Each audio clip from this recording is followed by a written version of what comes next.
Entonces, vamos a empezar a recordar lo que era la bienaventuranza de los pobres de espíritu.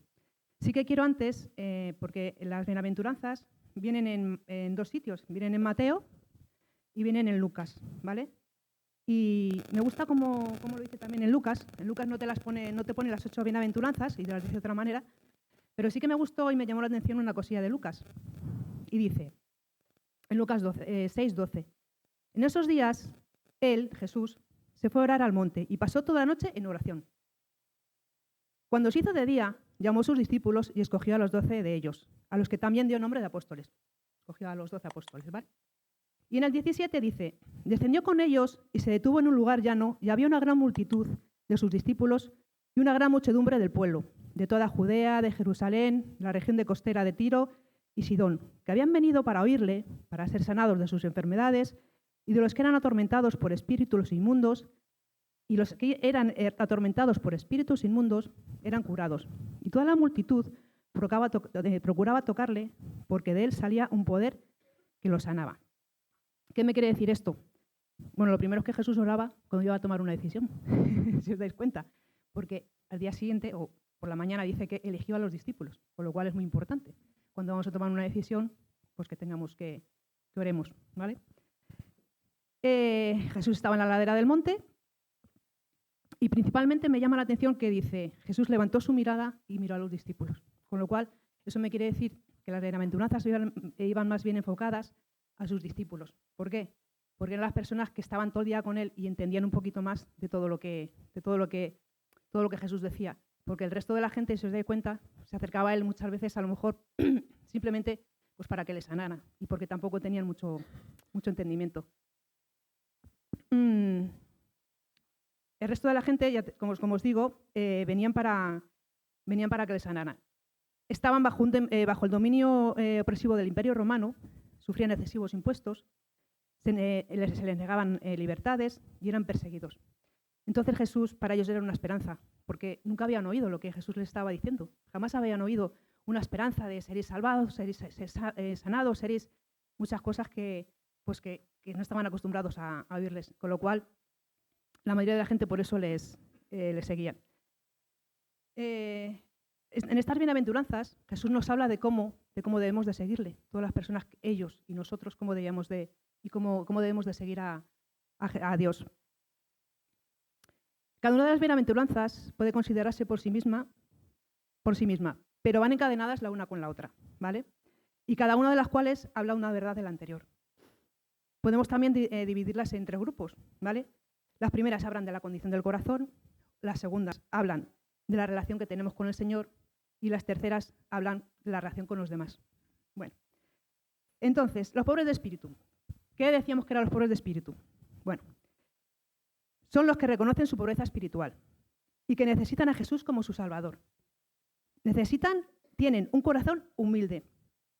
¿Para qué? Para suplicar misericordia y perdón a Dios. Y reconocen que no son salvos por sus propios méritos, ¿vale? Sino por su misericordia y por su gracia. Ser pobre de espíritu no significa que no tengamos un valor espiritual delante de Dios, todo lo contrario. Es algo bueno y beneficioso para nosotros. Es desprenderse de las cosas viejas y recibir cosas nuevas. ¿Cómo te recompensa de esto que tenemos? El reino de los cielos. Simplemente por esto, qué gran recompensa, porque ya digo, no solamente tenemos los beneficios, sino también la recompensa de todo esto. La segunda, felices los que lloran. Mirad, yo no sé si vosotras, cuando habéis leído las bienaventuranzas, yo las habré leído 1000 veces. Y yo creo que nadie las entendía como las estamos entendiendo ahora, ¿vale? Felices los que lloran, los pobres de espíritu. Siempre nos hemos imaginado, de hecho, la imagen que tenemos todas es a Jesús en el Sermón del Monte y la gente que iba pobre. Pues siempre nos hemos imaginado que eran los pobrecitos, los que no tenían dinero, pero es que claro, no se refería a ese tipo de pobreza espiritual. ¿Vale? Los que lloran, o lo mismo, si yo lloro, pues Jesús me consuela, ¿vale? Pero no se refiere a ese llorar. Se refiere que esta bienaventuranza va muy relacionada con la anterior. También habla del corazón. Son aquellos que se arrepienten y lloran profundamente por sus pecados, porque saben que han ofendido a Dios y les duele. Al igual que los pobres de espíritu, reconocen la necesidad de Jesús y claman a Él con un corazón contrito. Mira, yo esto, cuando entendí esta bienaventuranza, vino a mi mente una vez, os voy a contar un secreto, yo miento. Recuerdo una vez en el trabajo me pasó una situación y me vino un compañero y me dijo, no, has sido tú, no sé qué. Dije, no, o sea, en ese momento me tenía que salvar, me tenía que salvar de esa situación. Pero al momento me invadió, no sé, una cosa muy extraña por mí, o sea, dije, un arrepentimiento. Bueno, pues cuando salí de trabajar, me fui a casa, me metí en la habitación, me arrodillé y empecé a pedirle perdón a Dios. Tampoco era un pecado muy grande, bueno, una diferencia de pecados. Pero cómo yo me sentí que había ofendido a Dios, esa mentira, que yo sabía que le había hecho daño, que a Él no le gusta que mintamos, que lo podía haber dado la cara y decir, pues mira, pues sí, y que ya está, ¿no? Pero en ese momento yo entendí, cuando estaba leyendo esta bienaventuranza, entendí cuando yo me arrodillé y me dolió. Y el Señor me consoló. ¿Por qué? Porque me sentí perdonada, me sentí que le había pedido perdón. Ese es ese tipo de dolor que debemos de sentir. Ese felices cuando lloramos. Ese llorar es el más bonito, cuando lloramos delante del Señor. Los humildes. Esta nos habla de la relación con el Señor. La persona humilde o mansa sabe que Dios tiene todo el control. Confía en Él y se aferra a sus promesas. Es alguien que espera sin dudar. La confianza de que Dios cumple todo lo que dice. Es una persona que no se deja llevar por las actitudes de otros o las injusticias que ve a su alrededor. Esto no significa que seas débil, para nada, todo lo contrario. Tiene una gran fuerza interior, esa persona, que le permite poner su voluntad bajo el control de Dios, con toda la confianza de que no dejarse llevar por sus emociones. Y tiene dominio propio, que aquí también entra en juego el Espíritu Santo, tener ese dominio propio. ¿Cómo era Jesús? Manso y humilde. ¿Era débil? Para nada. Jesús era la persona más mansa y más humilde, vamos, del universo entero. ¿Qué tenemos como recompensa con esto? La tierra, como herencia. Bueno, la siguiente. Hambre, no, ¿por dónde voy perdido? La última, ¿no? Sí. Los que tienen hambre y sed de justicia. Esta me costó, no sabéis lo que me ha costado entenderla. Yo creo que esta bienaventuranza, de hecho, cuando buscas estudios, casi todo el mundo lo refiere a la justicia, ¿no? De cuando estás mal, de que Dios te hace justicia cuando tienes un problema, de que te ayuda. Que es cierto, por supuesto que es. Gracias, Betty. Por supuesto que es cierto, ¿vale? Cuando estamos ante una injusticia, Dios es justo y nos ayuda en todo, ¿vale? Pero no se refiere a ese tipo de justicia. ¿Por qué? Porque Dios ya es justo en su esencia. Va implicado en Él. Dios mismo es justicia. La persona que tiene hambre y sed de justicia tiene un gran anhelo y un gran deseo de estar siempre en conexión con Dios, de siempre estar a su ladito, de siempre estar orando, de estar alabándole, de tener esa necesidad de estar con Él. Yo lo identifico un poco como cuando estás enamorado, que siempre quieres estar con esa persona enamorada, que siempre estás a su ladito, siempre, ¿vale? Entonces, para mí, eso es tener sed y de justicia. Y yo creo que todos aquí hemos experimentado, o todas, hemos experimentado la sed y justicia. ¿Cuándo? Cuando estamos mal. Cuando estamos mal y necesitamos algo, ¿qué hacemos? Oramos, alabamos y Señor, ahí es cuando estamos más en contacto con Dios. Ese hambre y ese sed de justicia es el que deberíamos de sentir siempre. No solamente cuando estemos mal, sino también cuando estemos bien, tener ganas de estar con Él, alabándole, adorándole. Mirad, en el Salmo 42 dice, mi alma tiene sed de Dios, del Dios vivo. ¿Cuándo vendré y me presentaré delante de Dios? Lo dice muy bien. Pues ese hambre tenemos que tener. Y hay otro versículo que me gustó mucho que es en Amós, que dice, he aquí vienen días, dice Jehová, el Señor, en los cuales enviaré hambre a la tierra. No hambre de pan ni sed de agua, sino de oír la palabra de Dios. Ese hambre tenemos que tener, ese hambre. Como ahora, ¿no? Teníamos hambre. ¿Y qué hemos hecho? Hemos llenado el estómago, nos hemos saciado, ¿no? Hemos quitado ese hambre. Pero con Dios no tenemos que no nos tenemos que saciar nunca, tenemos que estar gordas. Con el Señor tenemos que estar siempre gordas. Ganas de comer, que eso no engorda. Esa justicia y ese hambre no engorda. Bueno, pues yo creo que me lo habéis entendido. Hemos refrescado un poquillo lo que significaban estas 4 bienaventuranzas. Y bueno, pues ahora voy a dar paso a Silvia para que nos cuente qué dice la siguiente bienaventuranza. Bueno, yo voy a hablar de la bienaventuranza de los misericordiosos, ¿vale? Y lo primero que voy a decir es que no penséis que voy a hablar de la misericordia porque yo sea una maestra y una experta en misericordia. No. Empiezo a hablar de misericordia porque el Señor primero ha tratado conmigo y sigue tratando. Si yo pusiera una escala del 1 al 100, la misericordia se pudiera medir del 1 al 100, a lo mejor en el 1 me quedaría, ¿vale? Así que cuando esté compartiendo con vosotras no penséis, ¿pero qué me está diciendo esta? Sí, ya he avisado, ¿vale? Que la primera que el Señor está tratando es conmigo, ¿vale? Así que no penséis eso, ¿vale? Bueno, pues la bienaventuranza de los misericordiosos, porque ellos recibirán misericordia, se encuentra en Mateo 5:7, ¿vale? Pero, me voy a poner la gafa porque no veo nada.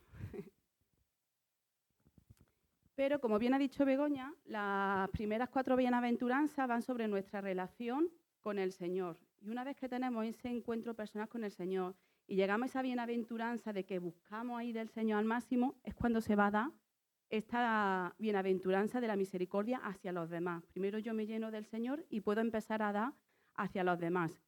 Pero se supone que ocurre algo dentro de mí, ¿no? Por el poder del Espíritu Santo, que debe manifestarse externamente hacia aquellos que están a nuestro alrededor. Una cosa que quiero que quede clara, porque a lo mejor nos estamos confundiendo con la bienaventuranza, porque nos sentimos decir, es que en mí, si se da una bienaventuranza, pues vale, pero yo que no la tengo. Aquí que están hablando, si yo en este camino no llego, o para ser cristianos, para ser salvos, no se tienen que dar la bienaventuranza en nuestra vida. Porque el Señor que nos dijo en Romanos 10:9, que si confesamos con nuestra boca que Jesús es el Señor y crees en tu corazón que Dios le levantó de los muertos, serás salvo. No pone que si cumples toda la bienaventuranza serás salvo, que no. Esto quiero que quede claro. A ver si ahora nos vamos a ir condenando porque no avanzamos en la bienaventuranza y nos condenamos. No, salvos somos porque el Señor ha dicho que si confesamos nuestros pecados, Él nos hace salvos. Ahora, esa necesidad de agradecimiento que tenemos al Señor es la que nos lleva a ir cumpliendo estas bienaventuranzas, que es un camino, es un proceso. Y una cosa que no hemos ido comentando cuando hemos ido diciendo la bienaventuranza, y sí que quiero que ahora nos paremos a esto, es, a lo mejor cuando Begoña la ha estado explicando, dice, pues es que yo nunca lloro delante de la presencia del Señor, o es que yo no, nos sentimos ahí que nos hemos paralizado en alguna bienaventuranza. Y vamos a ver por qué puede ser que esté estancada en alguna bienaventuranza, qué es lo que me impide seguir, ¿vale? Lo voy a explicar esto un poquito antes de meternos con la misericordia, ¿no? Vale. La primera que hemos dicho son las bienaventuranzas de los pobres en espíritu, que como ha dicho Begoña, es cuando nos sentimos pobres en nuestro espíritu y necesitamos buscar del Señor, ¿verdad? Pero hay personas que se sienten tan llenas en sí mismas, tan autosuficientes, no me falta nada, yo es que no necesito de Dios, que estas personas pues no llegan a considerarse pobres en espíritu. Y muchas veces nos pasa eso, ¿verdad? Que nos sentimos tan llenas, yo lo tengo todo, tengo mi casa, mi familia, ¿qué más necesito? Trabajo. No, necesitamos ser pobres en espíritu. Y cuando nos sentimos tan llenos, hace que no tengamos, que esta bienaventuranza no se dé en nuestra vida. ¿Vale? Esto lo voy a dar muy brevemente, pero sí que quiero que reflexionemos ahí. Bienaventurados los que lloran. ¿Y qué ocurre si no lloramos delante de la presencia de Dios? ¿Qué nos está impidiendo ver nuestra falta de pecado, ¿no? Dice, las personas que no sienten carga por su pecado, que no están llorando por su maldad, tienen un corazón muy duro para responder a la ordenanza de Dios. No se quebrantan en su presencia, ¿no? Entonces, que pensemos, si nos sentimos en algún momento de que nos hemos estancado, pues hay solución, ¿no? Y bienaventurados los mansos. Si no movemos con mansedumbre, con humildad, pues ¿qué estamos haciendo? Estamos actuando con orgullo. Y el orgullo no le gusta nada al Señor. ¿Sabéis lo que dice en Santiago 4:6? Que da gracia al humilde, pero resiste al orgullo. Así que, al orgulloso, ¿no? En este caso.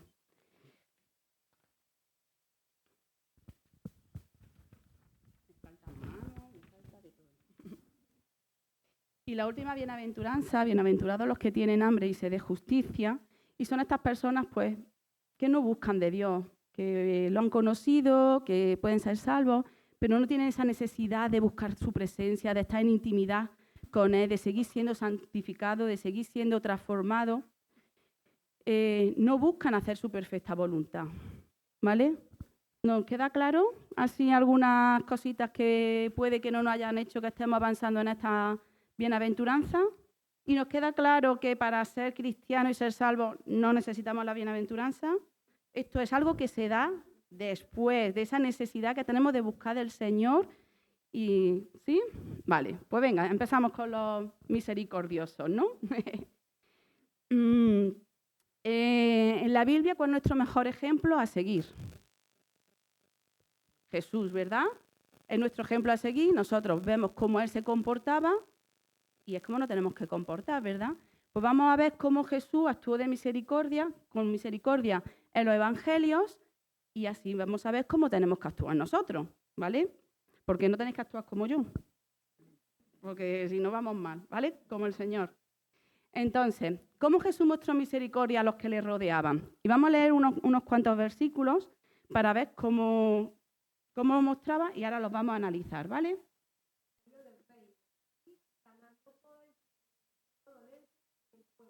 ¿Vale? Enseñando, predicando y sanando. Siguiente, otro versículo. Carolina, venga.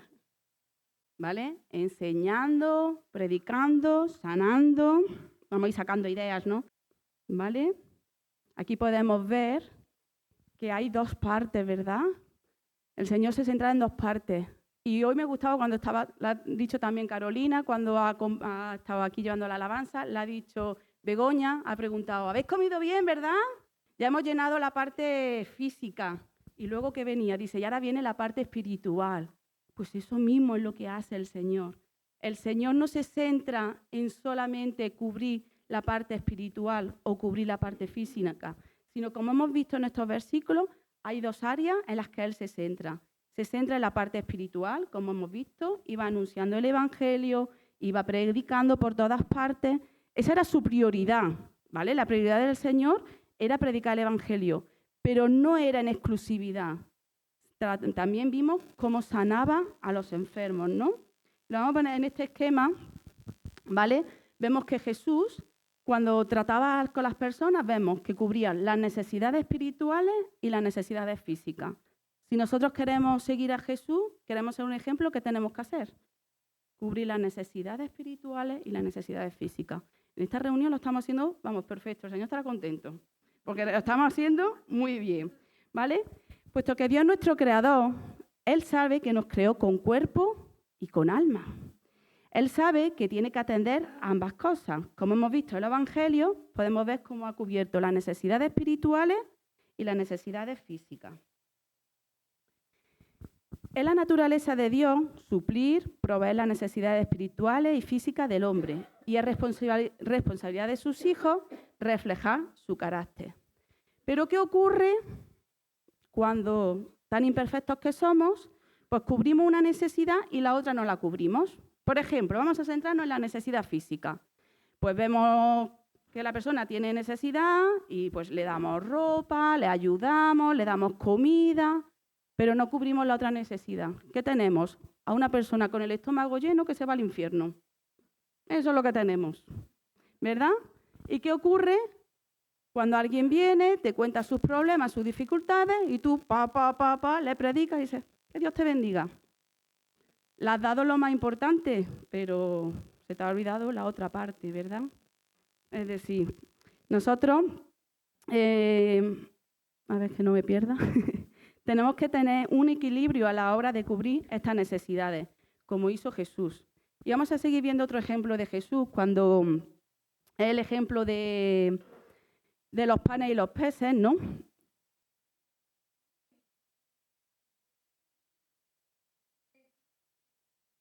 ¿Vale? Aquí vemos también que el Señor cubrió las dos necesidades, la espiritual, llevaban 3 días con Él, escuchándole, y ahora sus discípulos que decían, despide, dice, pero ¿cómo voy a despedir? Si me van a desmayar por el camino, ¿no? Y tuvo compasión. Aquí quiero que nos fijemos en la palabra compasión, porque vamos a ver que la compasión va a ser muy importante para que se produzca la misericordia, ¿vale?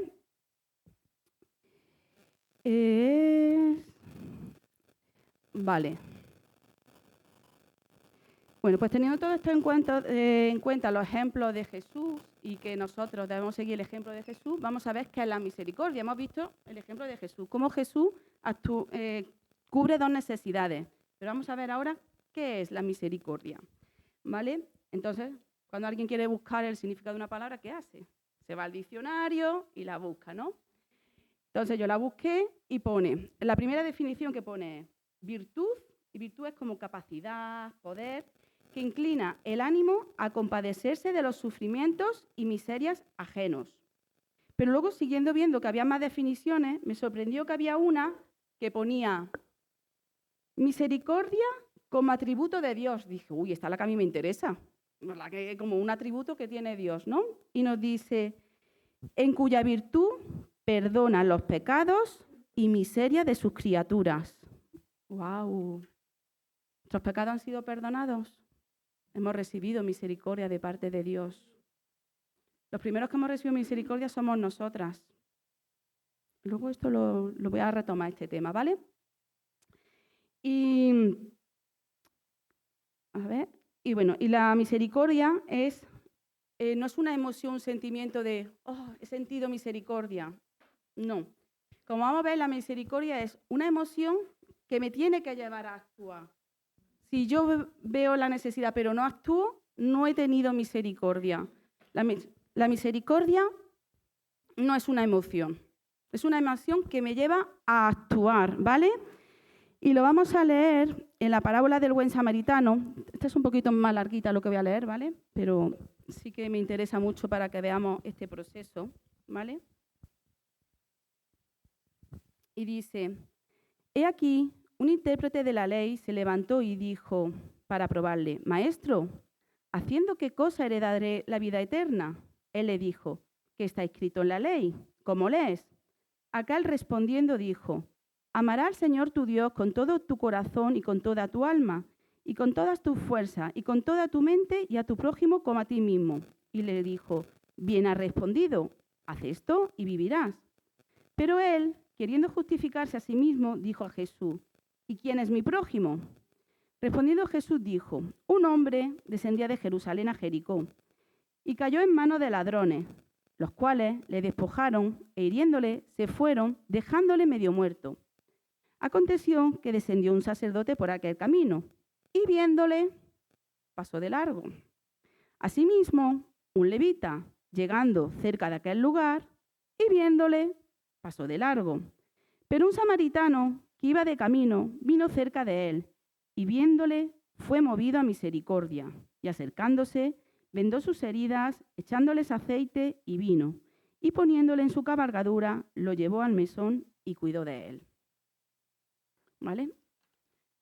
Aquí podemos ver cómo la misericordia es un proceso, no es una emoción que siento y me quedo ahí. Como hemos visto aquí, vamos a ver qué es. Bueno, vamos a leer el versículo para verlo. Dice, pero un samaritano que iba de camino vino cerca de él y viéndolo fue movido a misericordia. Y acercándose, vendó sus heridas, echándole aceite y vino y poniéndole en su cabalgadura, lo llevó al mesón y cuidó de él. Como vemos aquí, para que se produzca la misericordia, primero yo tengo que ver la necesidad. Una vez que veo la necesidad, tengo que sentir compasión, porque el sacerdote y el levita lo vieron, ¿a que sí? ¿Pero actuaron en misericordia? No. Entonces tengo que sentir compasión, como sintió compasión Jesús con los que estaba, y luego es cuando actúo, es cuando veo la misericordia, ¿no? Lo vamos a ver aquí en un esquemita, ¿vale? Para que se dé la misericordia, tengo que ver la necesidad. ¿Lo tenemos claro? Si no vemos necesidad, no vamos a actuar en misericordia, ¿verdad? Luego, tengo que sentir compasión. Yo no me puedo quedar como el sacerdote y el levita. Veo y siento compasión. Y cuando actúo, es cuando se produce la misericordia.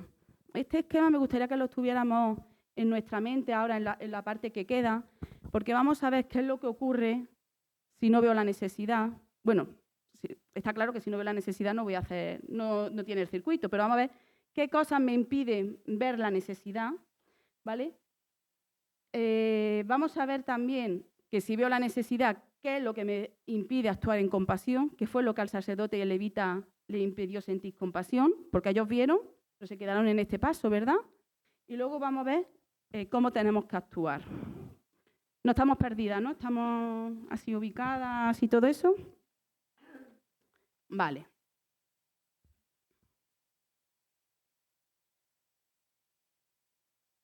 Como hemos dicho antes, tenemos que tener en cuenta que los primeros que hemos recibido misericordia de parte de Dios somos nosotras, ¿verdad? Nuestros pecados han sido perdonados, hemos recibido la misericordia de Dios, ¿verdad? Dice en Lamentaciones 3, 22, 23, por la misericordia de Jehová no hemos sido consumidos, pero nunca decayeron sus misericordias. Nuevas son cada mañana, grande es su fidelidad. Y yo ahora me pregunto, ¿y si nosotros somos las primeras que hemos recibido misericordia? ¿Por qué nos cuesta tanto dar misericordia a las demás? ¿Por qué nos cuesta actuar en misericordia si hemos recibido, ¿no? Misericordia, ¿por qué nos cuesta tanto, no? ¿Qué es lo que me impide actuar en misericordia? Bueno, pues como hemos visto que es un camino, el primer paso es no ver, la falta de visión, ¿no? Si no veo, no puedo actuar en misericordia, ¿verdad? ¿Y qué me impide? ¿Qué es esa falta de visión? ¿Qué obstáculos hay para que yo no vea? ¿Vale? Y hay varios puntos. Luego, cuando me pongo a leerlo, la verdad que van todos muy relacionados, ¿verdad? Y es el egocentrismo. Primero, voy a cubrir mis necesidades. Que yo esté cubierta, que yo tenga todo. Y si me sobra, pues a lo mejor ya puedo compartir o ver la necesidad de otros, ¿verdad? Esto hace que no me involucre en la vida de los demás, que no vea su necesidad. Estoy tan centrada en mí, en cubrir mis necesidades, que no voy a ayudar a otros. No las veo las necesidades de otros y tengo que cubrir las mías. Otro aspecto que hace que no vea es el aislamiento. Preferimos no saber mucho de los demás y así no conocemos sus necesidades. Intentamos que no nos cuente mucho, ¿verdad? Y así, si yo no veo, pues no siento. Si no sé, no me siento responsable. Si no me entero, no me involucro. Si no sé, no me siento cargado, ¿verdad? El aislamiento. Esa forma que tenemos de saludar. Hola, ¿qué tal? ¿Cómo estás? Y cuando te va a contestar ya está de 5 metros. ¿Verdad? ¿A que sí? Pues esta es otra falta que hace que no veamos la necesidad de los otros.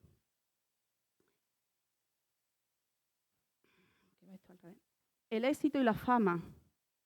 Estoy tan involucrada en mis logros, en mis estudios, en mi casa, en tener más, en un coche, en mi familia. Estoy tan centrada en mis cosas que los demás es que ni los veo. ¿Qué voy a ver la necesidad de los demás?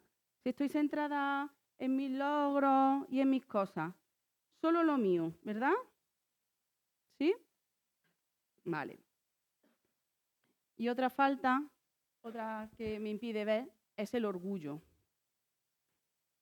Dice, el orgullo sobredimensiona la importancia de mi vida y mis necesidades y minimiza la importancia de las necesidades de los demás. Mis necesidades y mis problemas siempre son más grandes que las de los demás. Yo escucho a los demás, lo estoy escuchando y cuando termina de contarme le digo, pues anda que yo...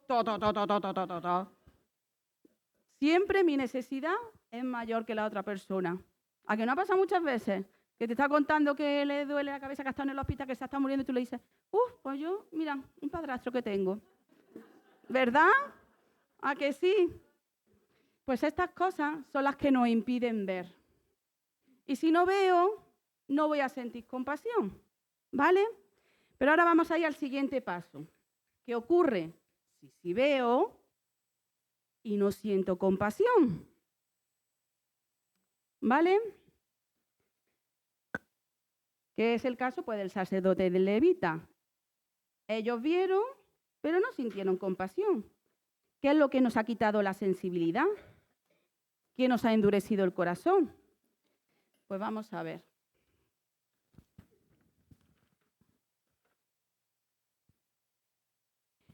Pues las heridas del pasado. Las heridas del pasado no nos dejan actuar. Vemos la necesidad, pero no nos dejan actuar. Nos afectan y nos amurallamos. Y decimos, esto ya no me pasa más, ¿verdad? Algunas veces hemos actuado, nos hemos sentido defraudadas, tenemos ahí esa herida y ya decimos, esto no me pasa más. ¿O no? ¿O solamente lo he dicho yo? Ah. ¿Vale? Y otra cosa muy importante que no nos deja es el pecado. Cuando pecamos, no estamos cerca de Dios, estamos muy lejos de Dios. Y la bienaventuranza anterior, ¿cuál era? Buscar de la presencia del Señor, tener hambre y sed de Él, querer estar ahí pegada a Él. Pues cuando no estoy pegada a Él es porque en mi vida hay pecado. Si en mi vida hay pecado, estoy alejada de Dios y no voy a actuar como Él actuó, no voy a actuar en misericordia, ¿verdad? Si estamos pegadas al Señor, si lo buscamos, si buscamos de su presencia, ¿qué ocurre? Dime con quién andas y te diré quién eres. Por cierto, antes se me ha olvidado decir un refrán muy bueno, que era los que no ven, que era ojos que no ven, corazón que no siente. Mucho apunte y luego se me olvidan las cosas, pero me he acordado ahora. ¿Vale? Pues aquí es ese, dime con quién andas y te diré quién eres, ¿verdad?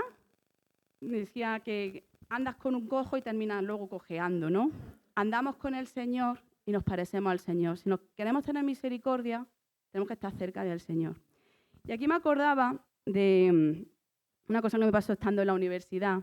No sé si era en Semana Santa o en verano, porque estábamos en vacaciones y yo había ido a un retiro de jóvenes.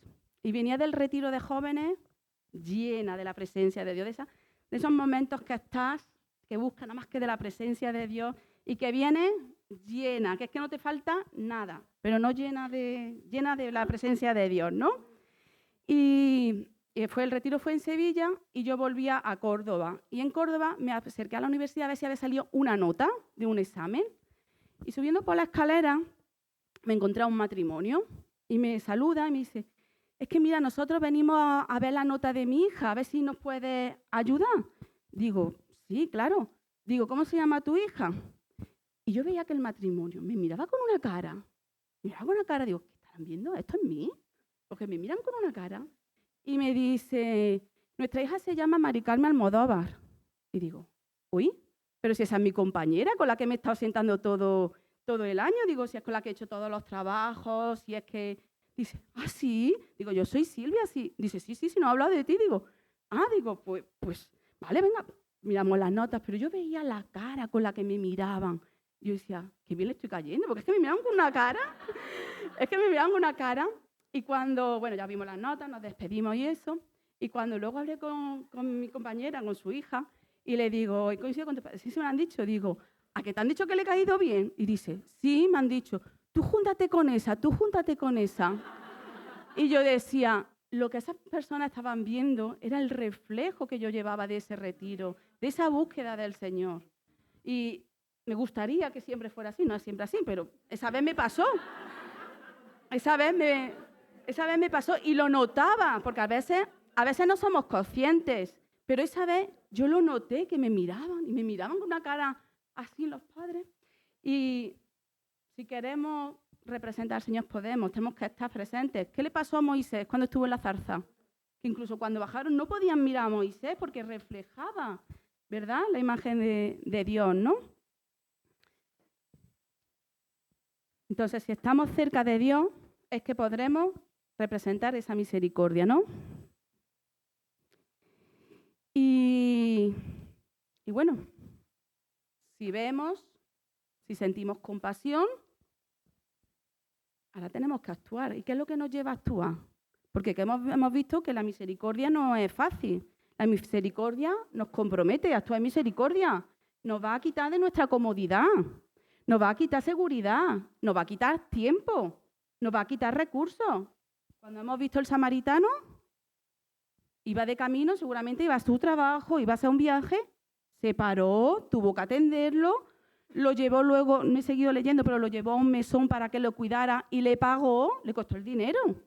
Es decir, actuar en misericordia no es, qué misericordioso. No, actuar en misericordia te va a quitar tiempo, te va a tocar el bolsillo, tu comodidad, tu tiempo. Por lo tanto, tenemos que tener una buena razón para actuar en misericordia. ¿Sí? O por pena.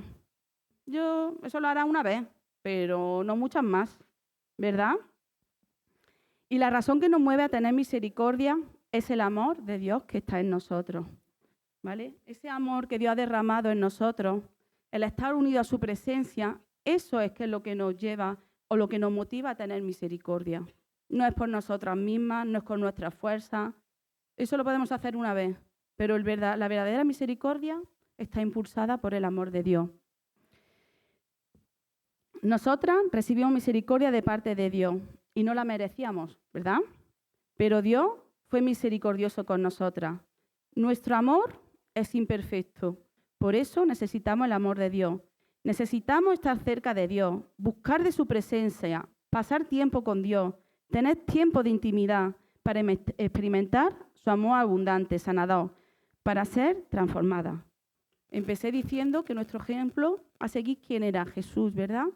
Si nosotros queremos representar bien a nuestro Dios, tenemos la necesidad de desarrollar este corazón misericordioso. Si nosotros somos... ¿No me sale la palabra? No me sale, vale. Pues si nosotros somos representantes de Dios aquí en la tierra, tenemos que tener esta bienaventuranza en este camino. Cuando buscamos del Señor, se va a dar esta bienaventuranza. ¿Sí? Vale. Me gustaría tener ahora un tiempo de oración, ¿vale? Seguramente cada una de nosotras nos hemos tenido que sentir reflejada en alguno de los aspectos que he mencionado. Quizás te has sentido que no estás llena y necesitas de Dios. Sientes que tienes que dejar tu orgullo. Sientes que tienes que buscar a Dios y pasar más tiempo con Él. Sientes que quieres pedirle perdón a Dios por tus pecados. Necesitas que Él sane tus heridas. Sientes que necesitas que Dios rompa ese corazón duro. Sientes esa necesidad de ser misericordiosa con los que te rodean, porque a Dios ha sido misericordioso contigo y ha derramado de tu amor. Seguro que en algún punto nos hemos sentido identificadas. Esto es un camino. Y en algún momento del camino estamos. Así que ahora os voy a invitar, aquí está el Señor con nosotras, y os voy a invitar a que tengáis un tiempo de oración en el momento que tú ya te has sentido que está reflejada, que puedas orar con el Señor para que Él te pueda ayudar a seguir adelante en este camino y a alcanzar la meta.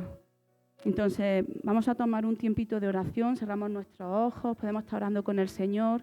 Y si alguna necesita oración, necesita que, pues me gustaría que alguien me reconfortara orando por mí, pues levanta la mano y alguien del equipo pues se va a acercar y va a estar orando por ti. No tengas temor ni vergüenza, estamos delante del Señor y ora con Él, ora. La enseñanza que ha tenido Silvia, si tú estás orando, sigue con tus oraciones, pero quería deciros que la enseñanza que ha tenido Silvia, que ha sido completísima y maravillosa, me ha encantado y nos enseña a ser misericordiosos y a tener compasión del que pasa necesidad. Pero hay un asunto que se complica y le da una vuelta a la tuerca y es, ¿qué hay cuando esa misericordia la tienes que aplicar sobre alguien que te ha hecho daño? Sobre alguien que te ha herido tu corazón, sobre alguien que te ha decepcionado. Y yo te quería decir que no te vayas de aquí en esta mañana sin entregarle al Señor esa área de tu vida. Porque no podemos tener misericordia si tenemos rencor en nuestro corazón. Y yo te digo y te animo en esta mañana a que tú le entregues al Señor toda herida que traes en tu corazón, porque aunque tú creas que es imposible soltar esa herida, Dios es especialista en los imposibles. igual que nos ha enseñado a tener mansedumbre en nuestro corazón, que sabías que era imposible y que solo podía conseguirse si Dios nos la daba, porque si no, no hay otra forma. Pues el perdón, para poder tener misericordia, también nos lo tiene que conceder el Señor. Así que si en esta mañana tú tienes eso en tu corazón y tú quieres derramarte hoy delante de Dios, te quieres poner de rodillas delante de Él y pedirle perdón y que te ayude a perdonar, que te ayude a hacer esa parte en la que tú ya no puedes llegar porque tienes tanto dolor en tu corazón que no puedes, no eres capaz. Ponlo delante de Él en esta mañana. Y hay una parte última también para aplicar la misericordia, que es, si tú has hecho daño a alguien o no sabes que has hecho daño a alguien, pero hay alguien que está herido porque tú le has dañado con tus palabras, le has dañado con tu actuar, o no te has dado cuenta, o sí te has dado cuenta, pero no eres capaz de ir a pedir perdón porque hay algo que te frena, pídeselo también al Señor hoy. No podemos tener misericordia sin aplicar estas dos partes. Pedir perdón y perdonar. Cuando uno es libre de esas dos cosas, uno ya puede tener misericordia y es usado grandemente por el Señor. Así que inclúyela en tu oración ahora íntimamente con el Señor, esta última parte, porque el Señor hoy te quiere liberar. Nada más, chicas. Cada domingo a las 11:30, celebramos juntos que Jesús vive. Te invitamos a disfrutar de este tiempo de bendición y alegría.